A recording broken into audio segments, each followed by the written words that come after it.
MF Radio Network. Presented by Rocket Mortgage. Live from the O'Reilly Auto Parts Studios, here's Jake Asman. We waste no time with our next guest. He's covered the NBA for a long, long time. You can read his work at NBA.com. He is Steve Aschburner, and he joins us right now on our progressive guest line. Steve, appreciate the time here on a Saturday. I hope all is well. Sure, Jake. Yeah, no problem. Things are good. Good time of year. No doubt about it. So let's get to the game last night, then we'll preview tonight with the Clippers and the Suns and a big game four there. Were you surprised at the result? Obviously, I think we all thought maybe it'd be a closer game, but are you surprised that Milwaukee was able to win a game at home?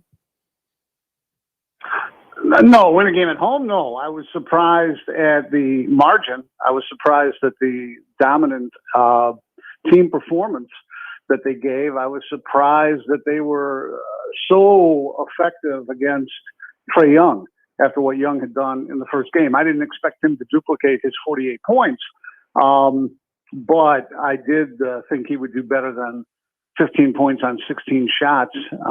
They really, I mean, it wasn't rocket science. They needed to make him a priority. They needed to not allow him to shoot those 12-foot floaters unimpeded, which they allowed way too much in the first game. I know that's their philosophy, but I think they've taken it to an extreme and to a fault, certainly in the way that night turned out. And so I wrote about Brook Lopez being more active and justifying his presence in the game in a way he had not 48 hours earlier. And his teammates were involved and aware too. And so, yeah, I mean, I was surprised by how dominant it was. I expected Milwaukee would come out with more fire, and I also expected they would make some adjustments. But they pretty much, wiped Atlanta off that map on that game. Bad game for Trae Young, or did Milwaukee, figure, a certain way to try and play him defensively the rest of the series? Well, it's on the Hawks and it's on Trae Young to adjust back, and so to show that they haven't been solved. Yeah, I don't think it was Young and the Hawks just being stymied for, I don't even want to say 48 minutes. I'll say 36 minutes because the game was over. The starters were gone at that point after the third quarter. I don't think it was just that they had a bad night. I think that Milwaukee did say, no, we're not going to play you like that. We're going to play you like this.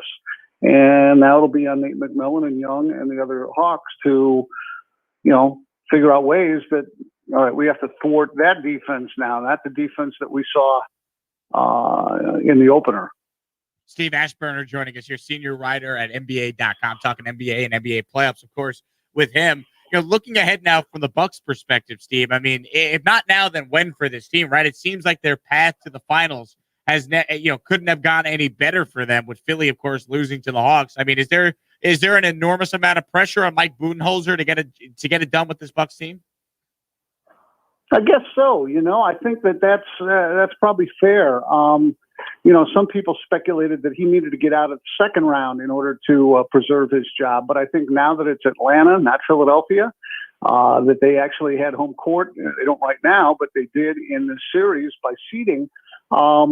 I think that raised the bar of expectations. And I think that they do need to make it to the finals. If they don't make it to the finals against this team, this Hawks team, that'll be considered a disappointment. And who knows? I mean, this is the third year for this team that it's had the window propped open. Who's to say that changes, departures, injuries, all those things that affect so many contenders don't rear their heads and hurt the Bucks. They're fortunate to be where they are, back in the conference finals after they were there in 2019. And yeah, I think it's an imperative that they get to the finals, the championship round. Now, if they do that and it's against the Clippers or the Suns, you might say, well, based on experience, based on depth, the Bucks might have an advantage. I don't know at that point. I mean, I think the finals are a whole different situation, and it's hard to find fault with teams that get to the finals and lose.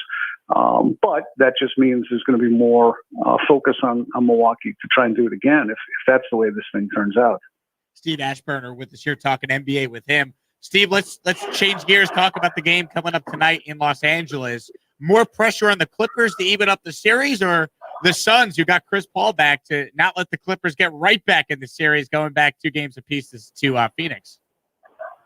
Well, I know that's what the Suns want to have happen. They don't want to have this thing evened up, and but that to me is the lesser pressure, though. I mean, you'd rather not be the team that falls behind 1-3. That's a pretty difficult climb. They've already climbed out of those 0-2 holes twice, and are trying to do it for a third time. I wonder if at all whether Kawhi Leonard will be back. I guess maybe if they extend the series long enough. But yeah, the pressure's on the Clippers to even this thing up. If Phoenix wins one there and takes this series home and has 3 games to win one, that's a pretty good situation when you know that Chris Paul is back and he'll have less rust than he had in Game 3. You think that's what it was with Chris Paul? Obviously, he did not shoot the ball well. How much of that do you think was just, as you said, rust because he was out for so long with the COVID? I think it was more that. I mean, earlier in the playoffs, it was his shoulder and it was injury that seemed to be, stymieing him. And so when he gets that time away from everything and gets that time off the court, you'd say, well, okay, that should help him physically, but it might not let him maintain, his rhythm, his stamina, his timing, all those things that players value. It's hard to jump onto a moving playoff series, a couple games in and not look like you're the one who's out of sync. So I do think it was rust. I think that the Suns will be better for it. I think Devin Booker will be a little more adjusted to his mask. Things like that. So I expect to see closer to the Phoenix team we saw in games 1 and 2.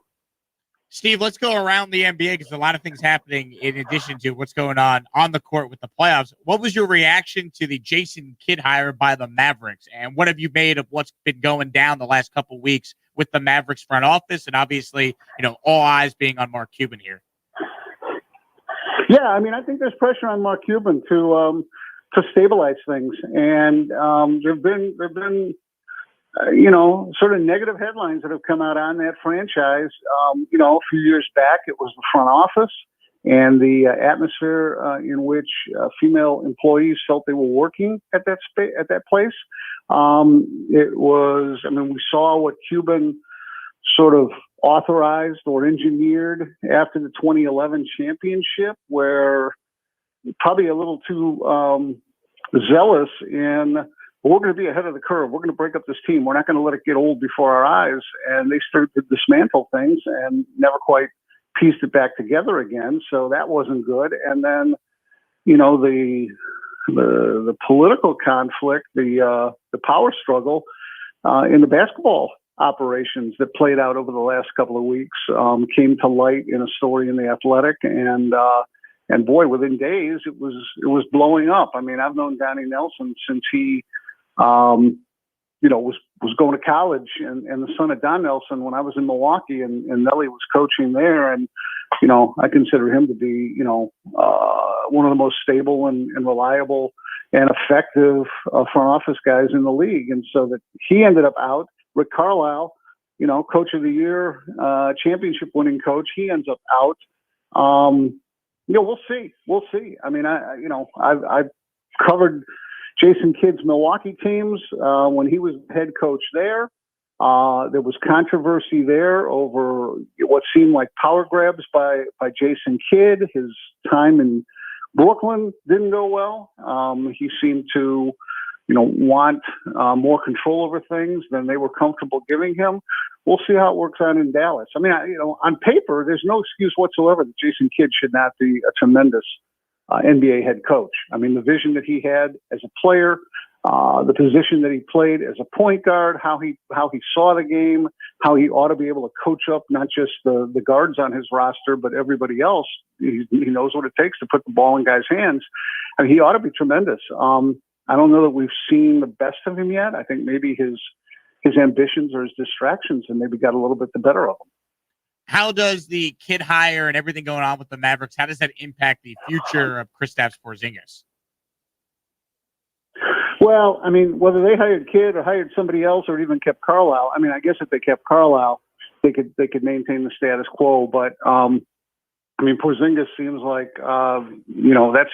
that's not panning out to be what they thought it would be as some sort of a tandem connection with Luka Doncic, and it was kind of embarrassing to see the way he was used as a go stand in the corner and wait for us to throw you the ball kind of a player. He was supposed to be this 1-2 punch with Doncic, and it didn't materialize. It actually went backwards. I don't know how much of that was on Porzingis and his want to. I don't know how much of that was, on chemistry issues or his limitations, frankly, in terms of opponents' game plans and scouting and things like that. But yeah, I'm sure he'll be shopped. It depends on the market. I mean, right now, he doesn't have a strong market. He might have a better market than Ben Simmons, but I don't know about, beyond many other guys.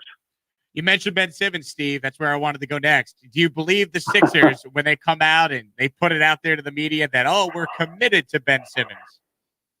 Yeah.